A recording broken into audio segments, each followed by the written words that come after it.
Allah says in the Quran, in Surah Ma'idah, chapter number 5, verse number 90, Ya ayyuhallazina amanu, oh you believe, innamal khamru wal maisuru, most certainly intoxicants and gambling, wal ansabu wal azlamu, dedication of stones, divination of arrows, rishtum min amali shaitan.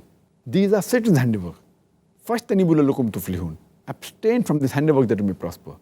So earning by means of intoxicants, gambling, making idols, or fortune telling, all these are prohibited in Islam. Allah subhanahu wa ta'ala further gives us guidance.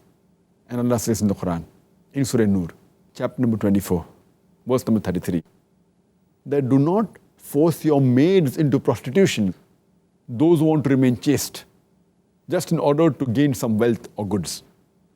But if anyone forces them after this, then Allah is of forgiving and most merciful.